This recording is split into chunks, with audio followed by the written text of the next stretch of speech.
नमस्कार। Story cart में आपका बहुत बहुत स्वागत है। 12 ज्योतिर्लिंगों की कथा में हमने आपको सोमनाथ मंदिर की कहानी सुनाई थी। आज सुनिए मल्लिकार्जुन ज्योतिर्लिंग की कहानी, जिसमें भगवान शिव तथा माता पार्वती सम्मिलित रूप से विराजमान हैं। शिव का ये धाम आंध्र प्रदेश के कृष्णा जिले में कृष्णा नदी के तट के पास श्री शैल पर्वत पर स्थित है। इस पवित्र पर्वत को दक्षिण का कैलाश माना जाता है। मान्यता है कि सावन के पवित्र माह में मल्लिकार्जुन ज्योतिर्लिंग के दर्शन से भक्तों के सभी मनोरथ पूर्ण हो जाते हैं। तो आइए जानते हैं कि यहाँ माता पार्वती और भगवान शंकर कैसे विराजमान हुए। मल्लिका अर्थात माता पार्वती तथा अर्जुन अर्थात भगवान शिव। इस ज्योतिर्लिंग का संबंध भगवान शिव के ज्येष्ठ पुत्र कार्तिकेय से है। एक बार की बात है, प्रजापति विश्वरूप अपनी 2 पुत्रियों रिद्धि व सिद्धि के विवाह का प्रस्ताव लेकर कैलाश पहुंचे। वे श्री गणेश से अपनी दोनों पुत्रियों का विवाह करना चाहते थे। माता पार्वती ने इस प्रस्ताव को स्वीकार कर लिया, क्योंकि दोनों ही कन्याएं रूपवती होने के साथ साथ बहुत गुणी भी थी। लेकिन एक समस्या थी कि जब तक ज्येष्ठ पुत्र कार्तिकेय का विवाह नहीं होता, वे गणेश जी का विवाह नहीं करना चाहती थी। इधर जब ये बात भगवान कार्तिकेय जी को पता चली कि उनके कारण उनके अनुज गणेश के विवाह में बाधा उत्पन्न हो रही है, तो वे बड़े दुखी हुए।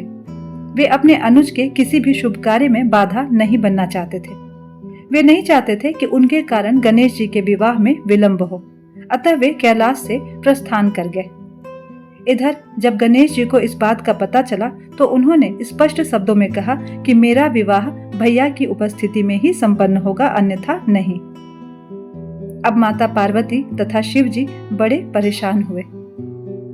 भगवान शिव अपने बड़े पुत्र कार्तिकेय को समझाने क्रौंच पर्वत पर पहुंचे।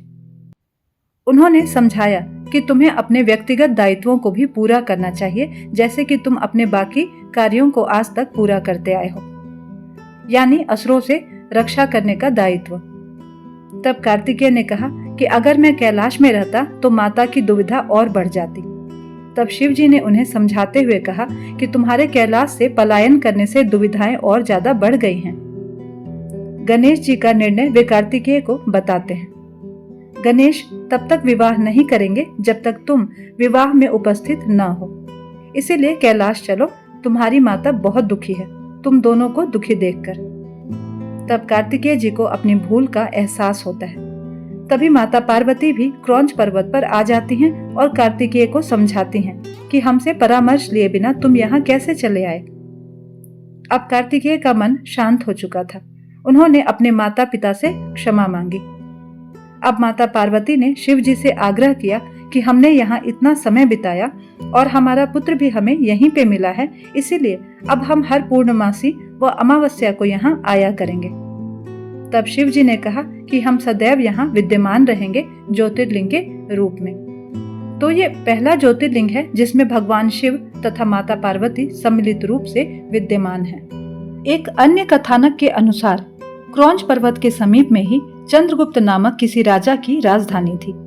उनकी राजकन्या किसी संकट में उलझ गई थी और उस विपत्ति से बचने के लिए वह अपने पिता के राजमहल से भागकर पर्वतराज की शरण में पहुंच गई।